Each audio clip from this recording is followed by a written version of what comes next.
Welcome to the Rob and Kale podcast. Rob Sanders. Some would be entertained by it. Some would be horrified by Kale it. Carolina Jackpot Hall. All would be interested in it. The Rob and Kale podcast. Let's go. And welcome into the show. Good afternoon. As we get a little bit closer to football season. Where's my guy? What's it? Baylor man gives us the rundown every day. 40 days until Clemson takes the field. Yeah, that's pretty much where we're at. We're not that far off. You got teams that are going to be hitting into the like fall camp. I think it starts like next week. So there's that. All right. So we've got today we're going to talk about talk about the questions portion of it. Today we're going to talk about questions for the Tennessee program. Now, look, there are going to be people that are going to say that Rob is ripping Tennessee, and that's not the way that it is. Okay? These are just things that if you're a logical human being, that you're going to look at and be like, you know what? Maybe that's something that I should be thinking about with Tennessee here. As I adjust my camera a little bit there. Anyway, we're going to take calls too at 803-470-2905. 803-470-2905. Anyway, we're going to have a great show today, as always. Yeah, Jay's already putting his out there. Can Hendon Hooker last all season? Yeah. So there's that. Anyway, let's look at, by the way, ESPN's FPI has released game-by-game projections for each team. So with that, Tennessee, we can look at we'll look game by game here first, and then we'll get into the problems that I think Tennessee's going to have. 95% chance to win against Ball State, David Letterman's alma mater. 37% chance, according to the FPI, to win at Pitt. Now I know that Tennessee folks are going to be like, "Whoa, how's that going to happen?" Look, I didn't say this. This is what the FPI says. Okay? You have a 37% chance to win at Pitt, according to the FPI. You are what you are. 97% chance to win over Knoxville. Or not Knoxville. Akron. A game will be in Knoxville. You guys should hammer the Zips. Florida. 60% chance to win that game in Knoxville on September the 24th. I think this is the year you get Florida. I really, really do.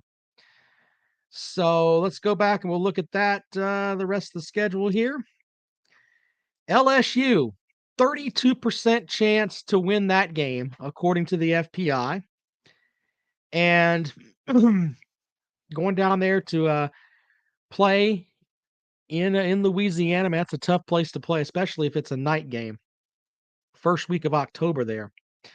On October the 15th, your game against Alabama in Knoxville.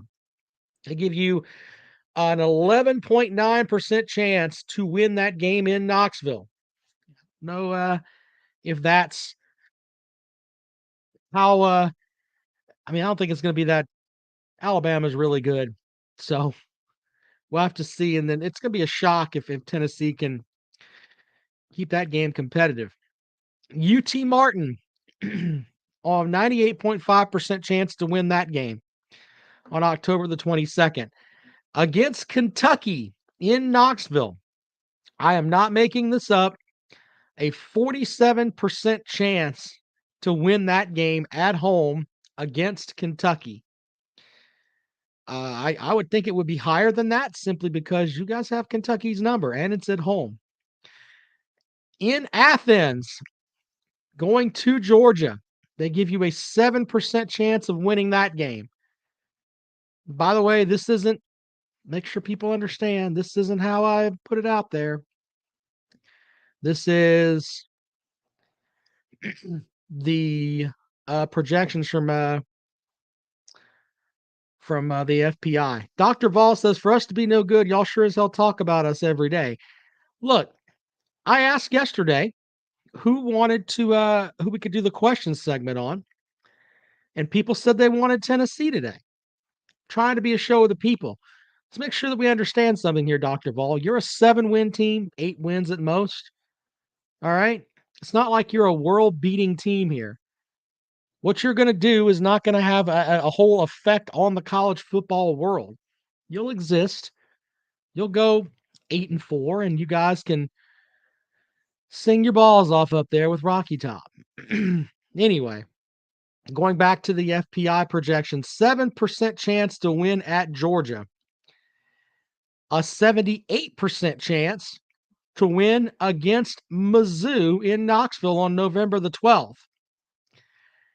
Going to Columbia to play South Carolina on November the 19th, you have a 55% chance to win that game.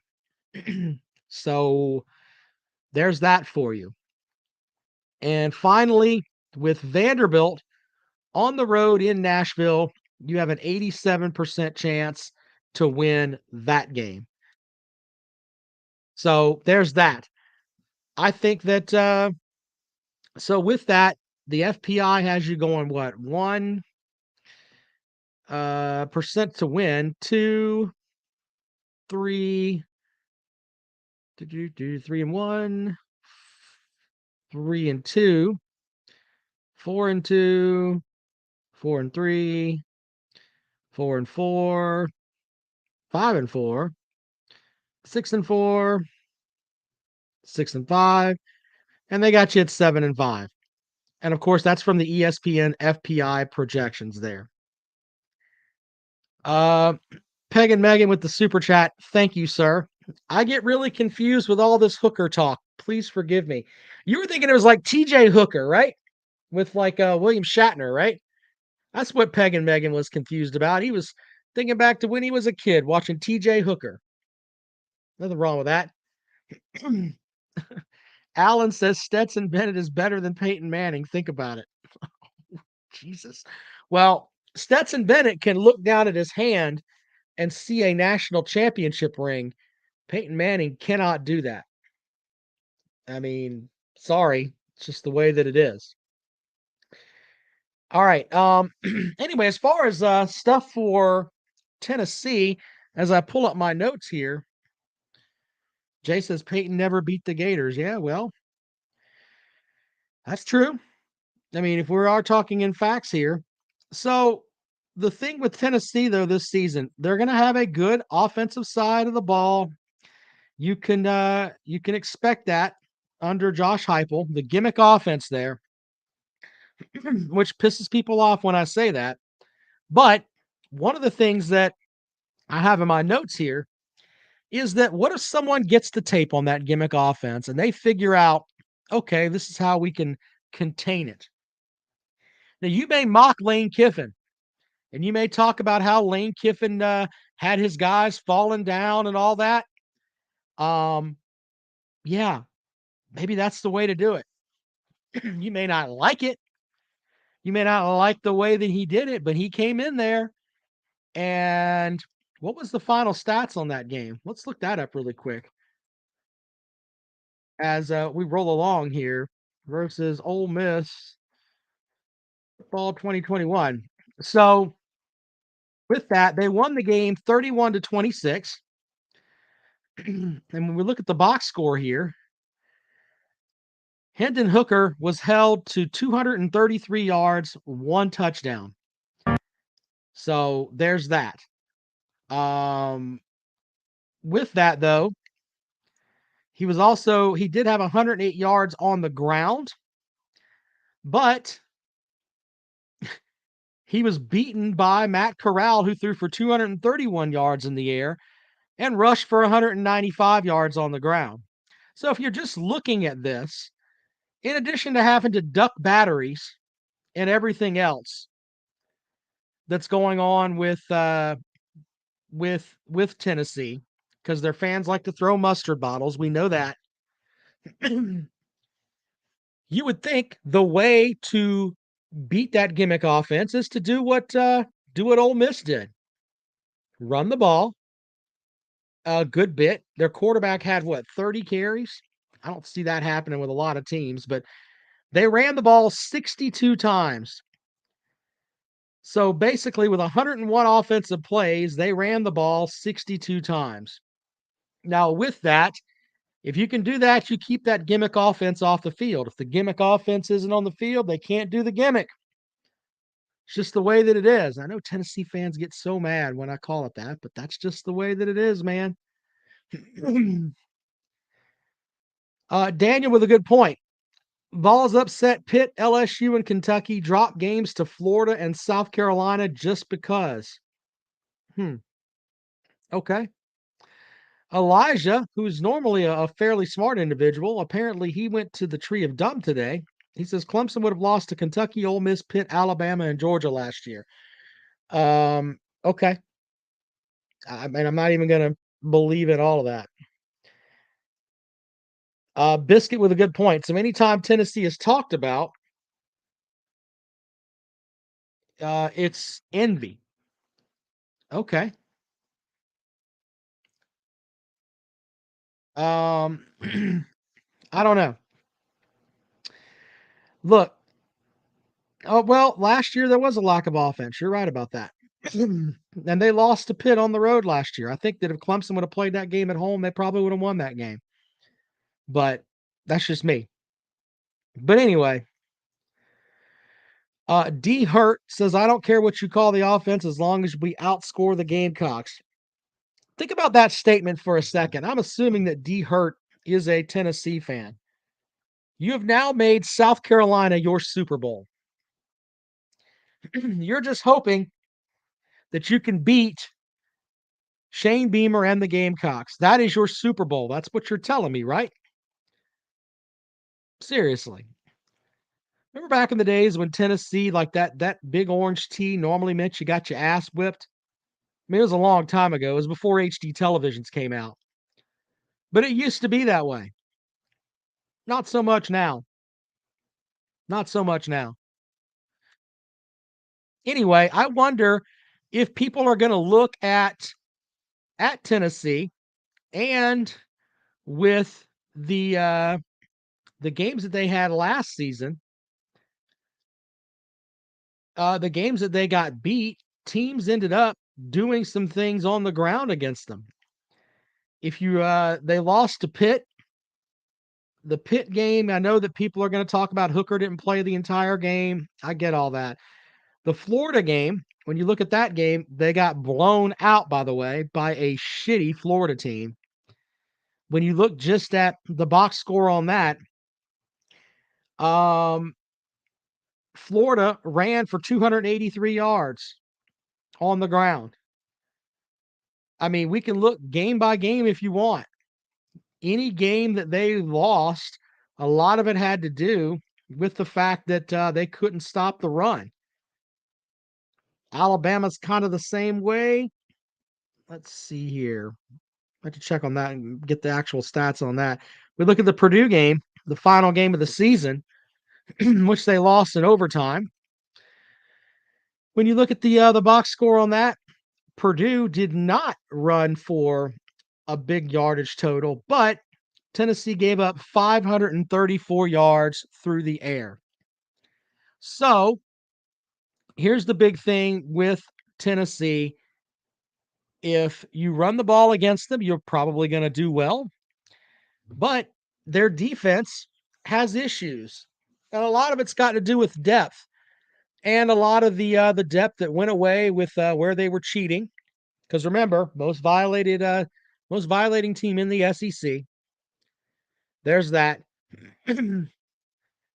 But when it comes back down to it, with Tennessee, the big thing is going to be with their defense and the lack of depth that's there. If they can develop some guys that can come in and give the starters some breaks, that may be the way to go. Now, here's the thing with that gimmick offense: if they do score quickly, you put that defense out there, they're going to get worn out. That happens a lot. They're going to face more possessions, which means the defensive numbers are going to be a little bit skewed because they played against obviously more snaps. So the idea with that gimmick offense is to get and basically 100 plays a game, right? Yeah, well, your defense is going to face a lot of those plays too. So that's that. Billy Cole says, why don't I read some preseason magazines? Well, why? I've read all the preseason magazines. Do I need to read the ones where they give Tennessee blowjobs all day? I'm not doing that. Fix your damn defense. Think anybody's looking at that and saying, hey, their defense is going to be great after what they did last season with what they've got coming back? I don't know. Biscuit with a great comment. I guess this doesn't matter too, right, Billy? Hooker, amazing passing offense, 2,945 yards. Bennett with his numbers. That's a good point there. So there's that. Welcome into the program. Good afternoon. Hey, how's it going, Rob? Hi, what's up? Hey, yeah, just want to talk about Tennessee football with you. Sure, what you got? All right, so here's the thing. I'm pretty positive about Tennessee. I mean, I'm not a Tennessee fan or anything, but I think if you look big picture, they're making the moves they have to make for where the program is right now. Meaning they got a real athletic director, they got a real head coach, and they got a real quarterback. So those are three things they didn't have. Let's say Jeremy Pruitt and Jared Garantano and that whole setup. Right. Now, their depth is a concern and things like that. So I don't think they're beating the Alabamas and the Georgias this year, right? No. But here's where I'm going to disagree with a lot of people because everyone's really hammering on Florida right now. And do I think Florida's a good team this year? Probably not, okay? Right. I just feel like there's a lot of pressure on that game for Tennessee to win it and have to get over the hump. And I'm going to make a bold prediction that they're going to lose to Florida and then eat a bunch of crap for 2 weeks and then go on the road against LSU and pull off an upset on the road against LSU. Is it really an upset winning at LSU because they've got so many questions as well? I agree with that too. Too. But here's the thing: if they go on the road and they beat LSU, right, I think they're going to give Alabama all they can handle that next week. Because look at Alabama's schedule. They're playing Texas A&M the week before, which is going to be a huge matchup with a ton of national attention on it. And let's say Alabama boat races Texas A&M. Well, then they got to turn right back around and play a Tennessee team that might be coming off a big win themselves on the road. And all of a sudden, you're going into Knoxville. I don't know. I'm not saying Bama's going to lose that game. I'm saying they need to be careful there. That's a valid point. And it's not that I think that Tennessee is going to be bad. I just think that defensively they've got issues. And a lot of it comes back down to you have to have a lot of depth, especially when you've got that offense that's going to be out there a lot. And if they score quickly, your defense is going to be out there a lot. It's just you're going to get eat up in the third and fourth quarter where your defense is going to be just wore out. So well, I mean, I think Tennessee has to be careful with the Kentuckys and the South Carolinas, these kind of teams. I mean, I don't think they're at a place where they're good enough to overlook these kind of teams. But the thing about South Carolina, I mean, look, and I know this is Carolina Jackpot Show or whatever. All right. Yeah. The thing about South Carolina is I don't like project hires for head coaches. Sometimes they pan out, like with Dabo Swinney. A lot of times they don't. I don't like project hires. I don't like what they're rocking with on offense yet. I just have question marks about that. Whereas Tennessee, it's like I know what they're rocking with that quarterback. I know what their offensive scheme looks like. I trust Heupel a little bit more. He's an established coach.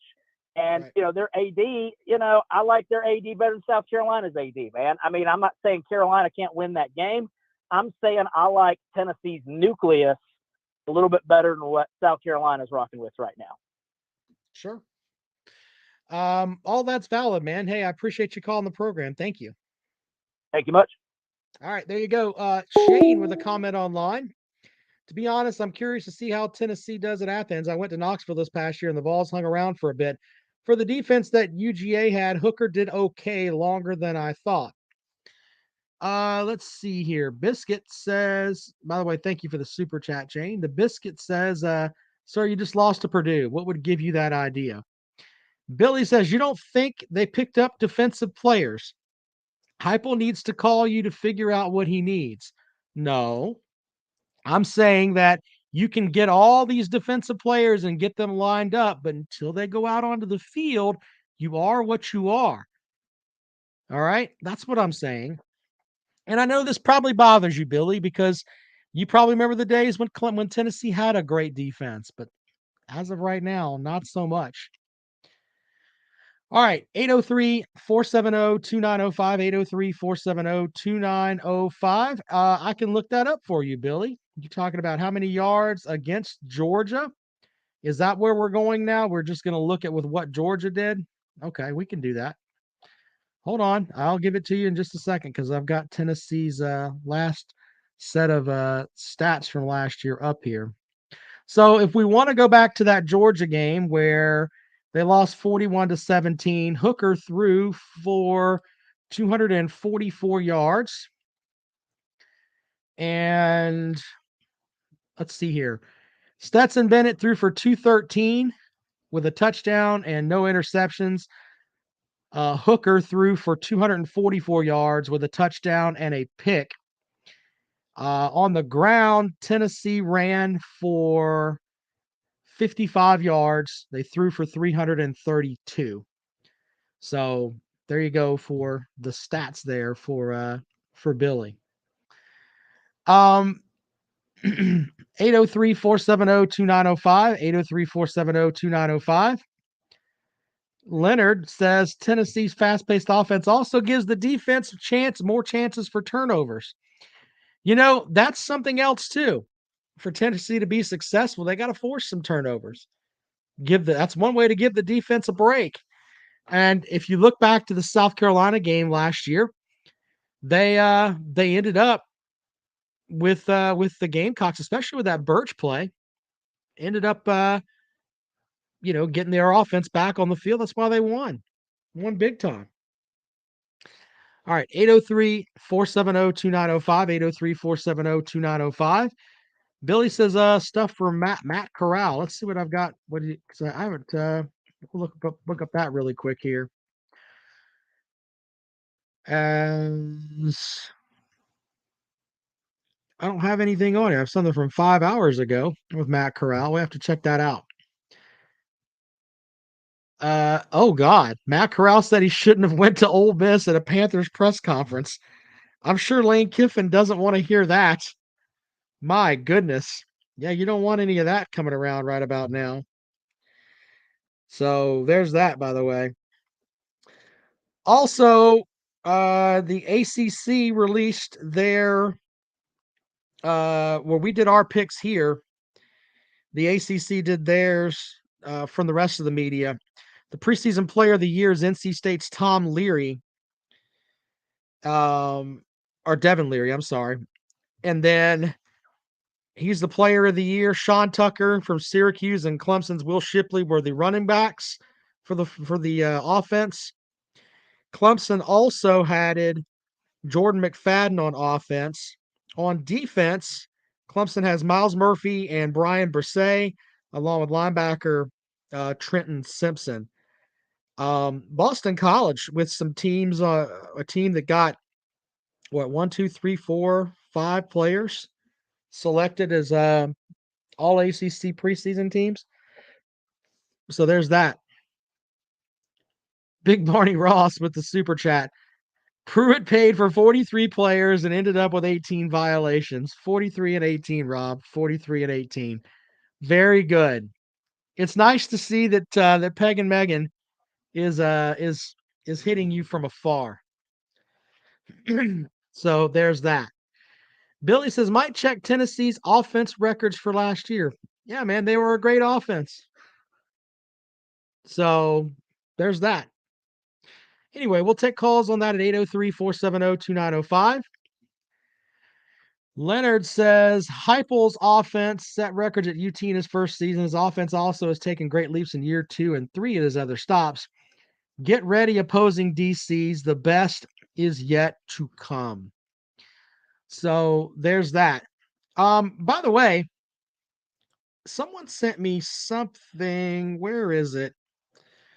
And it was talking about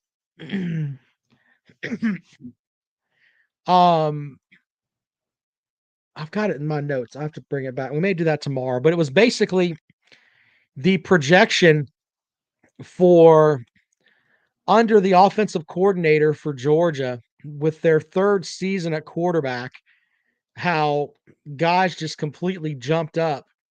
And it talked about Stetson Bennett may be able to put up better numbers than he put up last season. There's that. I don't know. We shall see. 803-470-2905. 803-470-2905. Jay says orange flavored Kool-Aid is running out in Tennessee. Yeah, and Billy might want to check the defensive stats. Yeah, I mean, we can look at that too. And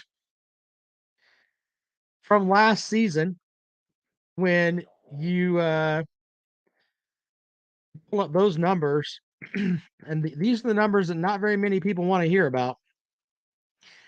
So when you do, wait a minute, why can't I? Where is it? As we go back and we can look at it from last season, I used to have them like right up there. Okay, here we go. So total offensive stats from last season, by the way, Tennessee was not number one.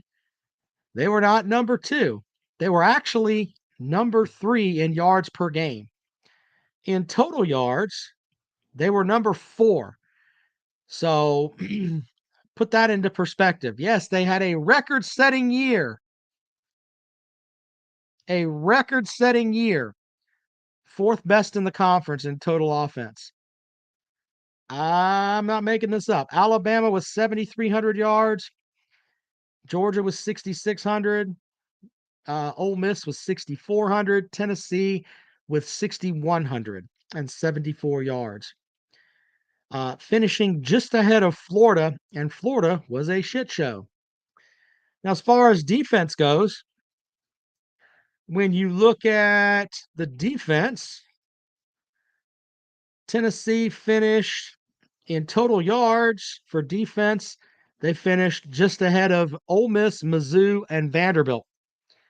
For yards per game, they finished 427 yards per game. Passing yards, next to the bottom, just ahead of Vanderbilt. Rushing yards, passing yards per game, 251 a game. And then rushing yards, since, they gave up about 1,838 yards a game, which puts them in 1, 2, 3, 4, 5, 6, 7, eighth in the conference. But yards per game, they finished with giving up about 153 a game. For points, just so we have that too, they gave up 330 points a game throughout the season, 27 and a half a game. So there you go. All that great stuff. Ta-da! Anyway, 803-470-2905, 803-470-2905. That's the numbers to call if you want to get involved with the program. As we look at Tennessee, and obviously they're going to hope to get some more depth. That's going to be the big thing for them. All right, 803-470-2905. Appreciate folks sending the super chat today. You guys are awesome. And I went through their conference there, buddy. So there's that. All right. So 803-470-2905. 803-470-2905. Tonight, Jackpot and I'll probably talk about the game by game predictions with FPI for both South Carolina and Clemson. We'll get into that. So look forward to that tonight. Biscuit with a great comment. Yards per play are what matters the most. If you throw for 300 yards, but it takes 50 passes, that sucks. It's like being a volume shooter in the NBA. Yeah, if you score 60 points, but it takes you 70 shots or whatever the hell it is, that's not very good. Not very good. Papa B says he'll be rooting for Tennessee when they play their SEC West opponents. Well, they've got Alabama and LSU. So there you go. All right. So tomorrow we'll do questions with another team because remember, you're not special. We'll pick any team that we want from here. So figure out who you like, put it in the comment section. 31 TDs against 3 INTs. Man, you know what? You guys are so high on this Hendon Hooker fella who, I mean, it's a gimmick offense, and this guy literally was picked off the woodpile at Virginia Tech. He is a system quarterback. He is like Cliff Kingsbury. Okay? He's that kind of quarterback. When he leaves Tennessee, he's going to end up like, I don't know, he may be an ambassador or something like that. And he could talk about, man, the big game I had there where I almost beat Purdue. I almost beat Purdue. Yeah, you guys remember that, right? Remember that game where I almost beat Ole Miss? And the fans were throwing mustard bottles? Yeah, that's what he's going to do when he leaves there. Or he's going to play in the CFL, one or the other. Yeah, good point here. Brian, you want to talk about that? Good point, Brian. I watched Hooker get beat 42-3 by Duke in Lane Stadium. So there you go. Good point. All right. We'll be back at it tonight. We'll look at some FPI stuff and we'll go from there. Appreciate you guys as always. And if you want to respond to the show, there's the way. Let me know who you want to talk about questions tomorrow. You want to do Alabama? You want to do Georgia? Oh, we'll take a call first. Hold on before we get out of here. And welcome. Oh, well, I didn't hang up on them. I don't know how that happened, but you can call back if you want. But yeah, we'll do questions about another team tomorrow. Big Barney Ross wants to do Clemson. All right, we might do that. Might do that. LSU. That might be an interesting one too. We could do that too. So anybody but Kentucky. Well, Kentucky's big problem. We already know that. They play in a stadium that's named after a supermarket where you get fuel points for coming to the game. That's Kentucky's problem. All right. Anyway, we'll talk to you guys later on tonight. What are you talking about, Billy? Everything I've said has been factual, sir. Hate to be that guy for you. All right. We'll talk to you guys later on.